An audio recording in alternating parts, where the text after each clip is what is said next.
Good morning. Let's go. Questions. Well, my questions are later on during the slide. Number 39, I don't really understand that. Well, we haven't covered it, so that probably, Yeah, so yeah, yeah, okay. that's why I said I'll wait. Okay. Does anyone else have anything they want to share that's not personal? Chapter 5 quiz tonight. Yes. Yep. Chapter 5 quiz. I might not be back in time. I got to run into college. It closes at midnight Sunday, just like every other day. Oh,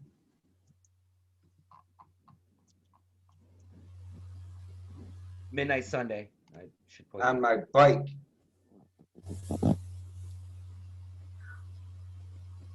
Okay. So we talked about sleep. We talked about like non-REM versus REM, and there are 4 stages of non-REM, and then there's REM and the differences between them and what happens and all that jazz. And we basically know that the mental benefits of sleep are that you can concentrate and you're able to retain materials better if you take a nap afterward. And um, there's also physical benefits, like your muscles, recoup. What do they mean by reduce muscle? What is the exact word that they use? Muscle paralysis? No, when you're sleeping, it reduces your muscle mass or something. No, it Where shouldn't. did I see that? I got it pulled up, but I can't move yours. So, Is it Um, like replenish the muscles, like so that way they aren't damaged and like it energize them? eliminates waste products. yeah, Well, but it yeah. says strengthen the recovery, lost and conserve waste products, muscles. There's another slide though that says something different. Loss of muscle tone. Yes, That means yes, muscle paralysis. Tonicity means, yes. yeah, it means like it's just relaxed. Oh, okay. I thought it meant, you know, Oh, yeah. No, no, no. Nope. I could see why you'd think that, though. Yeah, that does sound like that.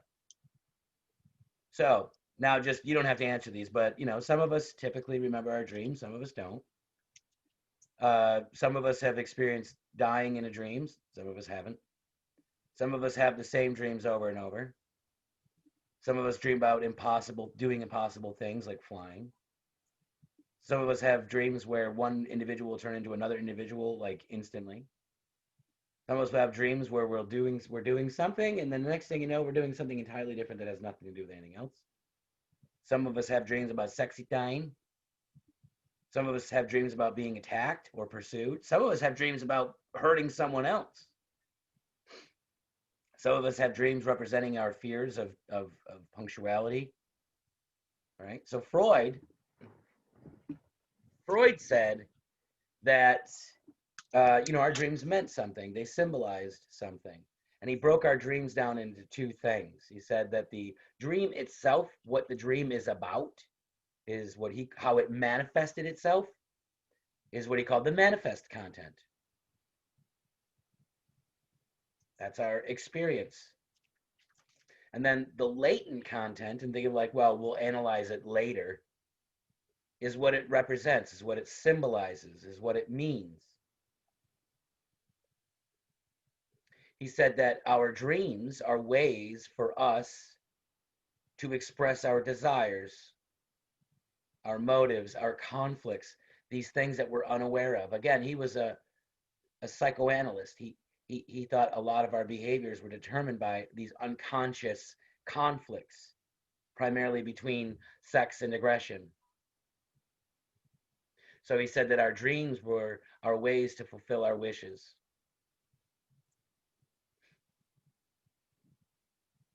And to resolve, our fears.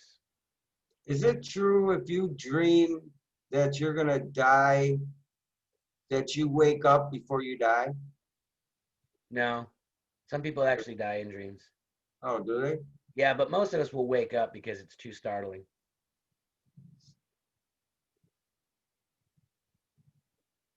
it's just like a natural kind of like self-preservation response. The brain doesn't know the difference between a dream and reality, so it's saying, "Oh, you're gonna die." You're like, "The hell I am," and you wake up. Oh, okay. Some believe that dreams are a way to deal with problems, and evidence of this is that they reflect our ongoing conscious issues, that we have concerns over our relationships, concerns with work, sex, health, right? The content is more likely to contain material that's related to our current concerns. Like you are more likely to have a dream about exam anxiety or test anxiety than I am. But I'm more likely to have a dream about something not going right with the class, or something not going right with, something I'm in charge of at work. So some believe that dreams are an opportunity for us to continue solving our problems.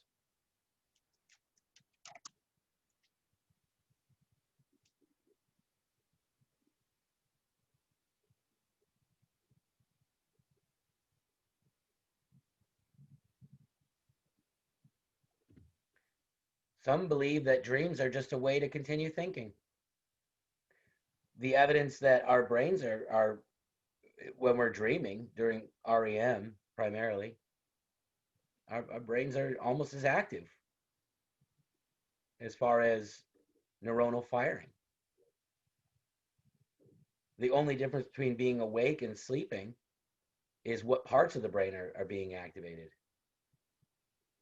Our cerebral cortex, that's responsible for perceiving things like seeing, hearing, feeling, right? Those are all in the cerebral cortex. That part is shut down. That doesn't become activated. So the prediction is that if we create a scenario where we are able to cut ourselves off from external stimuli, essentially we'd go into a dreamlike state. And that's exactly what happens when we're in a sensory deprivation chamber. And a sensory deprivation chamber would be something like creating this warm saltwater bath and being cut off from any light or any sound. And what happens is that when people go into these sensory deprivation chambers, they start to freak out. They start having hallucinations. Wow. It takes about 30, 45 minutes. And people are Yeah, like, "Get me out of here." you I have a try that.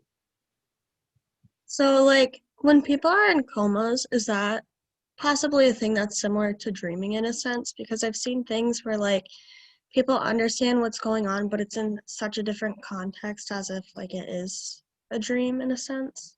But, like, will we talk about that at all? No. I mean, we talk about it now, but it's not part of this chapter. Okay. I was just wondering if we'd talk about it at all during the semester. Yeah, because my sister was in a coma for 3 years, and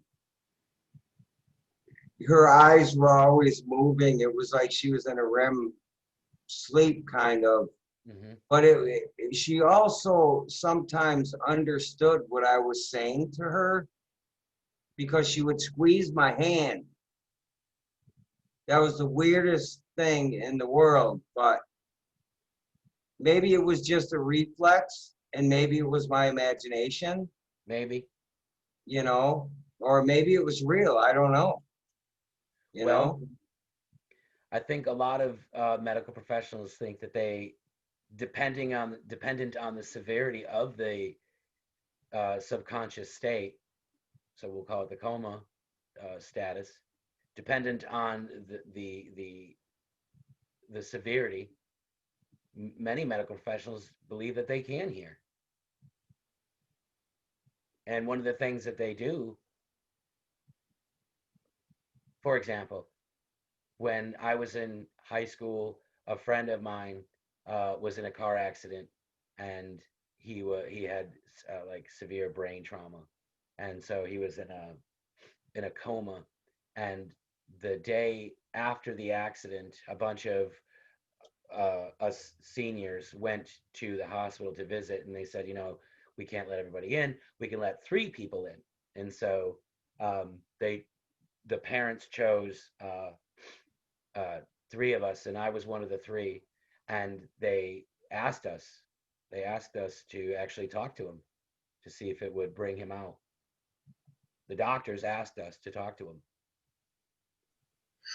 Like, it was documentaries on, like, the actual person, like, they were explaining the situation that I watched, and I was like, this is kind of interesting because in a way, I think it could be kind of similar as dreaming, but it's still, like, understanding the things that are around you and things that are being, like, told to you. Yeah. Yeah, I know that there are people who claim that they could hear, they could understand what was happening, and then there were other people that claim that they couldn't. So what I does that know mean? It means that there's probably it depends on where the brain is being shut down. in 1990, I was in a severe motorcycle accident. I was pronounced dead on arrival. And I remember everything. They said I was dead on arrival, but I remember them reading me my last rites, pulling the sheet over my head, and my parents standing there and everything. I remember the whole thing. And then all of a sudden, I guess I took a big grasp of air and something happened. And I went in a coma for 13 days, but I remember everything that happened once I got to that hospital. And they said I was dead. So, I don't know. Yeah, That's kind of again, bizarre. another example. Sometimes people misinterpret. We're going to learn about memory and memory errors, and it's called confabulation. And basically what happens, and I'm not saying this happened to you, Bob. I'm not saying that at all. But I'm saying this is a possibility. When people are told what happens after the fact, they misremember sometimes. They think they remember things that happened because they were told stories of what happened, and they start to believe that they can remember that when it was happening. Well, I don't know. Well, you'll never know, honestly. You'll never know the answer. Not truly. Okay, moving on. Some people, some theorists believe that neurons mean nothing. You're not thinking, you're not solving any problems. It's just random neurons firing. And that's what the activation synthesis theory is. And that explains essentially why the content of our dreams goes from this to that to the other thing. Because it's just random neurons. And our brain is trying to make sense of these patterns.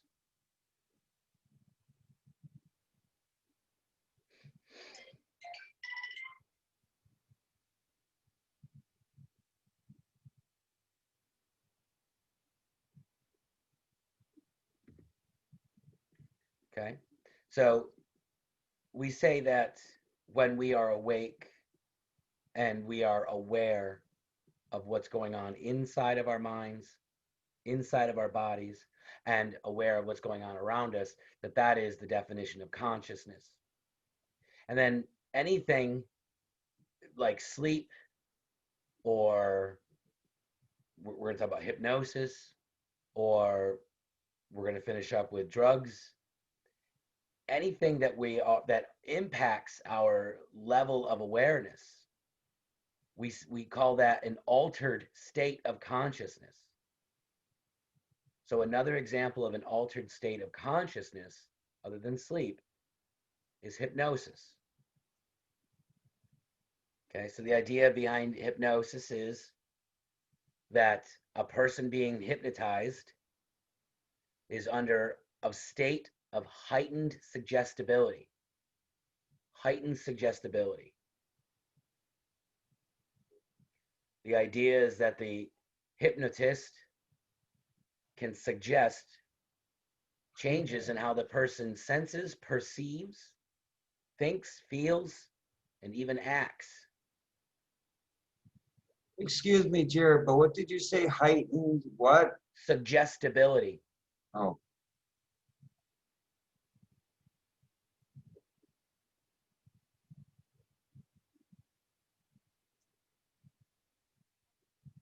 Hypnosis is real. I don't Not know. everyone can be hypnotized. There are certain characteristics of individuals who are able to be hypnotized. And these are people who are creative in thought. They're not weak-minded. They're not of low intelligence or low education. They're not more female or more male. They're not more old or young.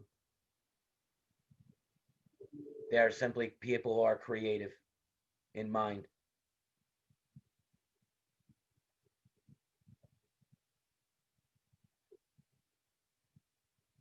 That's all I got. Basically, the idea, the goal of the hypnotist is to have the person being hypnotized to allow control, to relinquish control to the hypnotist over conscious thought.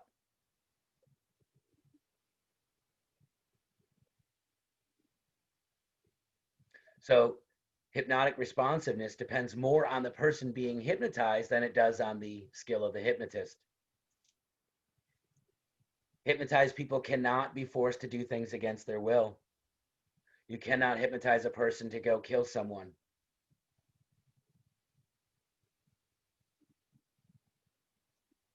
Anything that can be done under hypnosis can be done not under hypnosis. What you can do though is a hypnotist can make people feel and think a little differently about it, as in their interpretation of situations.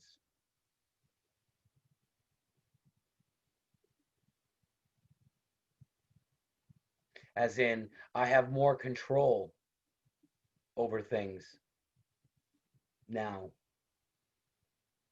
I believe these things now. But again, you can't convince someone to violate their morals. So if they're were already like morally challenged and were murderers or whatnot, could then they be suggestibility or whatever in hypnotism to go out and kill someone? Am I Yeah, because asking you're not violating their morals. Yeah, sure. right? Yeah, Okay. That's the idea, though. that makes sense. It's the feats that are performed under hypnosis can be performed by motivated people without hypnosis. So yeah, the answer is yeah.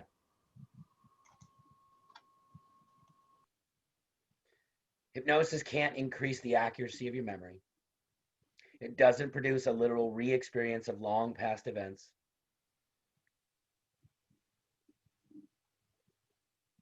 It can help you. Its greatest success, other than like smoking cessation, its greatest success is in pain management. Mhm.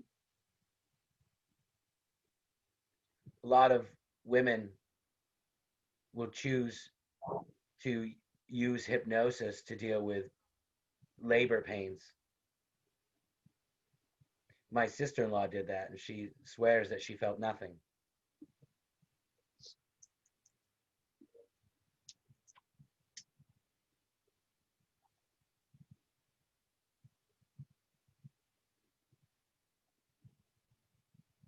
I'd like to try that for Go my ahead. cancer pain to see if that would work. I would.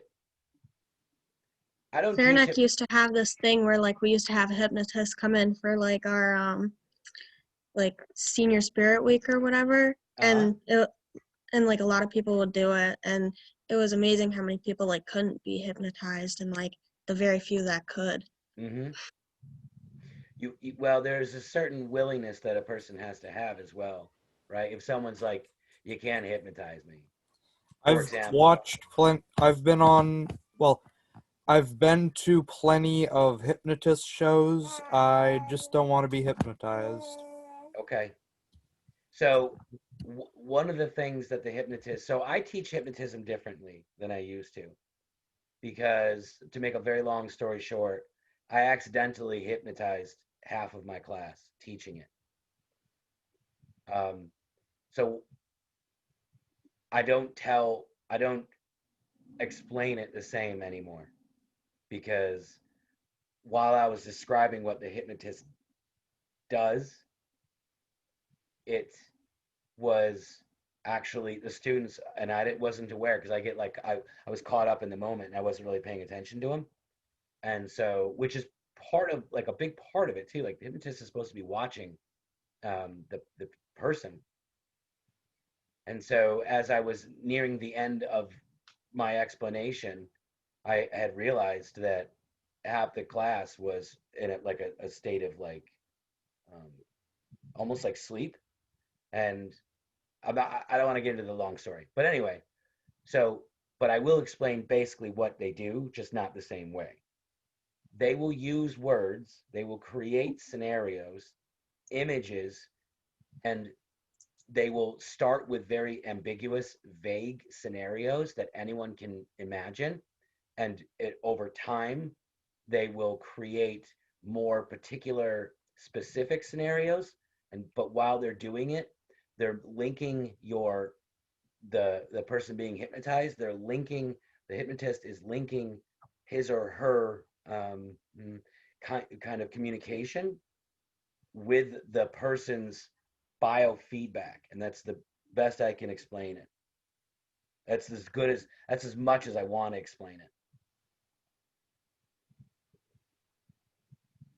And there you have it.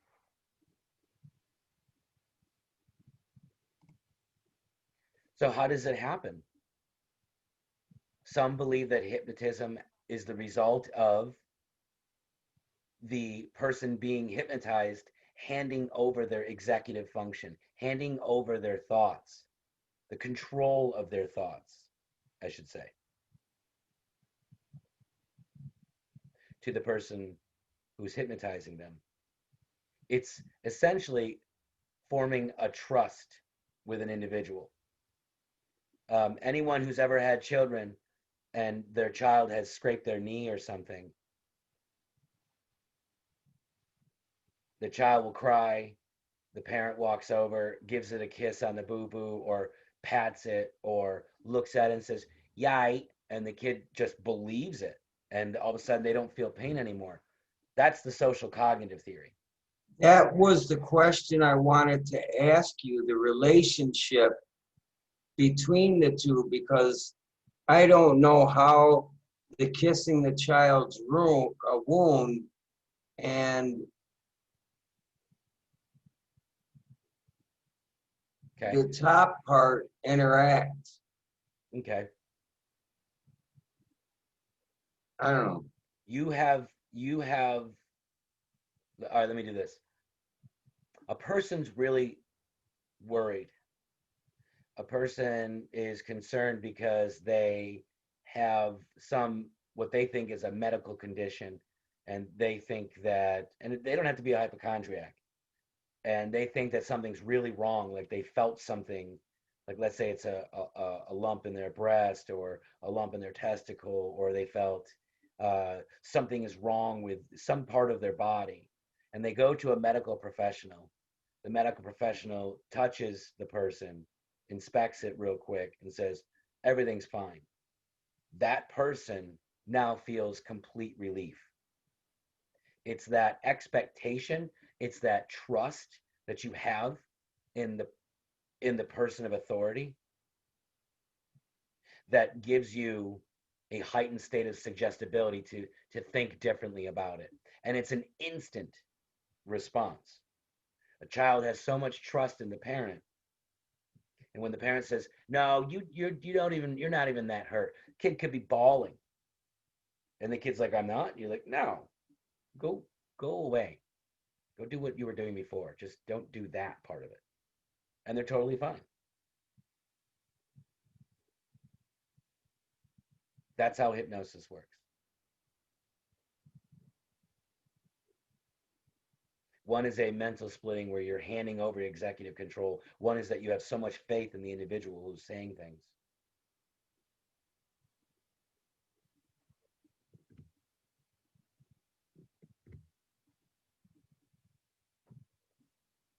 Let's talk about drugs. Okay. First thing you need to know You have my interest. The thing you need to know first is that drugs are classified as any chemical substance that's not from within the body, that's put into the body, that has a physiological response. That's a drug. That has a physiological response. Now, we're talking now about psychoactive drugs. So they're going to have some sort of impact on your perceptions, your mood, the way you think, your behaviors. And here's the part that you need to know for a quiz or an exam. Psychoactive drugs work by manipulating the neurotransmitter system. Either they act like neurotransmitters or they impact how neurotransmitters function. Can you say that one more time? Psychoactive drugs either act like neurotransmitters or they have an impact on how neurotransmitters like work, how they function. They could cause the release of more neurotransmitters. They could block receptors so neurotransmitters can't bind. They can block the reuptake site so neurotransmitters are on the synapse longer. The drug can go into the body and the drug itself can bind to receptors. There are many ways drugs can work. You need to know the 4 basic psychoactive drug types. Stimulants stimulate. They speed up the activity in the central nervous system. Depressants depress. They slow down activity in the central nervous system. Opiates relieve pain, and psychedelics disrupt normal thought processes by delivering hallucinogenic experiences,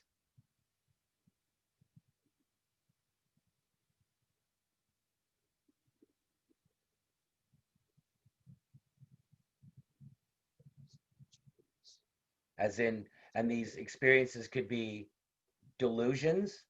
It could alter your thoughts, your thinking, or it could produce hallucinations, which would be these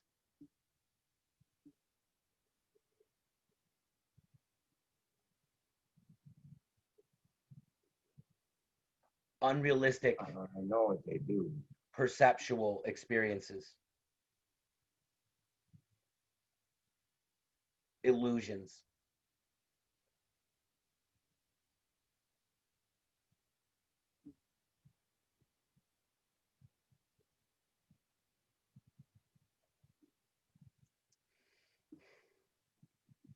What? Central nervous system. Depressants. Any questions so far? The 4 basic types? Again, write this down. It acts on the neurotransmitters, we'll say. It affects neurotransmitter functioning one way or another. Make sure you know that. I'm giving you a hint.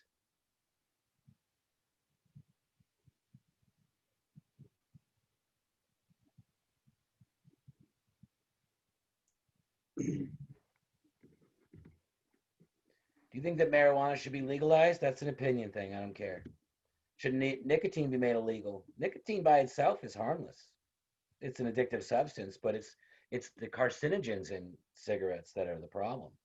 And everything else. Yeah. Nicotine is just acting on nicotinic receptors. It's a receptor type. It's a stimulant. But because of all the tar and the carcinogens, that's where the problem is. Okay, so psychoactive drugs work by acting on neurotransmitters. They can increase or decrease the release of neurotransmitters. They can prevent the reabsorption of excess neurotransmitters. They can block the effects of neurotransmitters. And they can directly bind to receptors. This is the slide right here that you need to know for, I know, at least one question on your quiz today.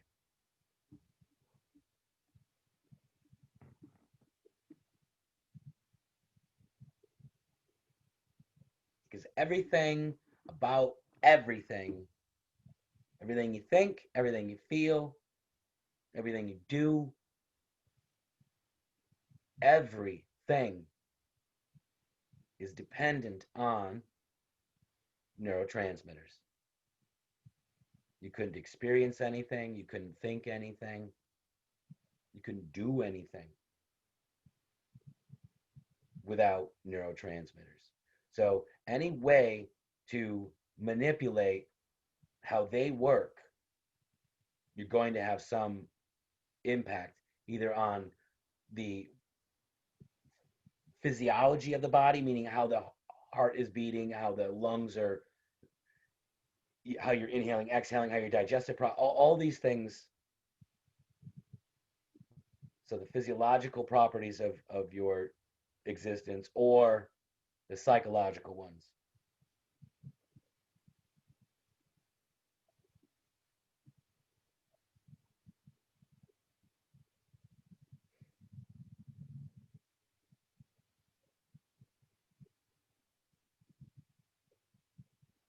Hammer, what's above your bed? What is that? Ivy?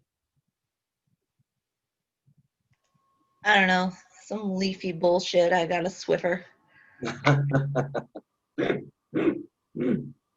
I'm a fancy bitch. Yeah. I like Fancy. you, Hammer. I like your attitude. Yeah, but she Like, keeps drawing the same thing on her hand. I'm getting real good at it. Yeah.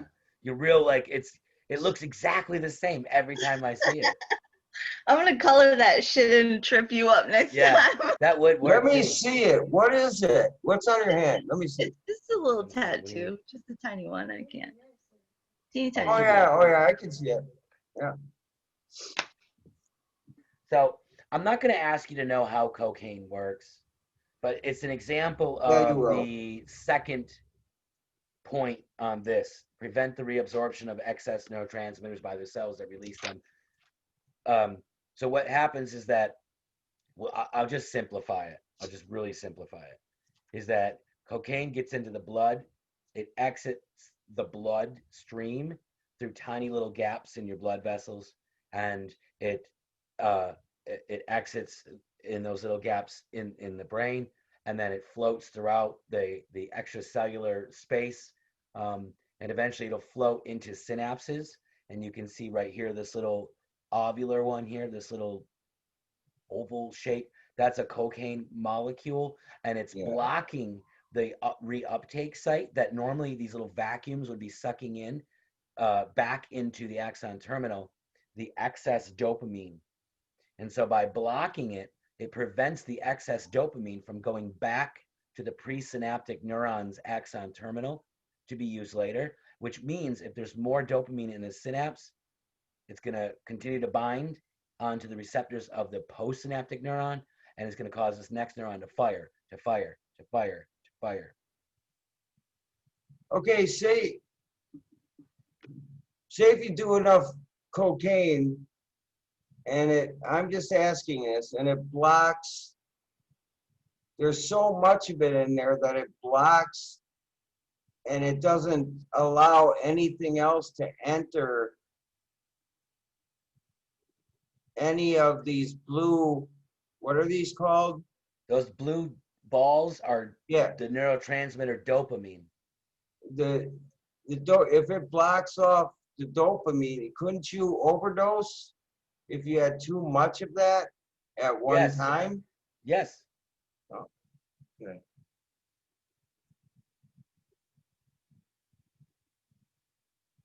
So you should also be aware of tolerance and withdrawal.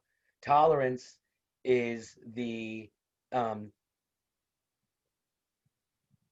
tolerance is the effect that the Hands on the user. I'm trying to say it in a way that will make sense. Basically, tolerance is where an individual has to take more of a drug to get the desired effects. I'm not going to explain why it happens, or how I should say, but I will say that our nervous system has a set, like a perfect, like, that's how much I want the neurons to fire.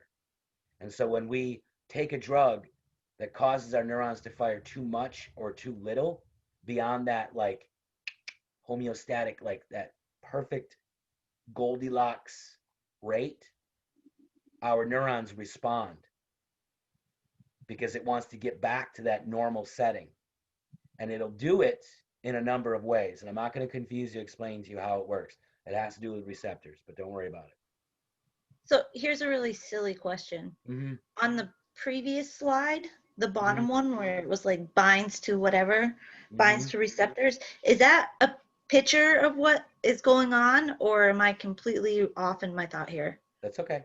So the second one where it says prevent the reabsorption of excess neurotransmitters by the Yep. cells, that's what's That happening here. picture? It's preventing them from being reabsorbed up here, this Okay. cocaine here. Not here, but it will once it binds. Then it'll block this reuptake site and this reuptake site.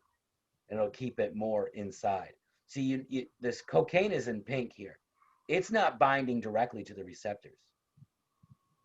It's binding to the reuptake sites that allows the neurotransmitter that's been released to stay in the synapse longer. And those will bind to the receptors. Now the synapse are these guys. The synapse is where one neuron communicates to another. To another. Yeah. This whole point right here is a synapse. This is a synaptic gap. That small space. Isn't that considered the terminal? The synapse is the point at which an axon terminal communicates to the dendrites of another neuron. That's a synapse. Yep. So the effects of the drug, psychologically speaking, it depends. Our reactivity to drugs depends on, again, the number of times a person has used a drug. The more we use a drug, the more likely we are to develop a tolerance to it. It depends on our physical factors, such as our body weight, the rate of metabolism. It depends on our initial emotional state. It depends on our physical tolerance. Environmental factors also play a role, right? Someone who wants to try marijuana for the first time, the worst place you want to try that puppy for the first time is behind, I don't know, our troopers barracks or something. You're going to be paranoid as it is, just being behind a troopers barracks, let alone trying pot for the first time. And then also our expectations of the drug.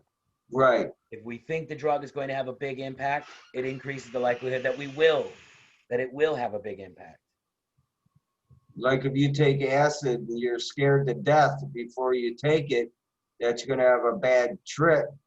9 chances out of 10, you're going to have a bad experience. Yep, that's up here where it says initial state of emotional arousal. Yep. You drop acid, you have a bad if you drop acid, you have a bad trip. But, oh, yeah, okay.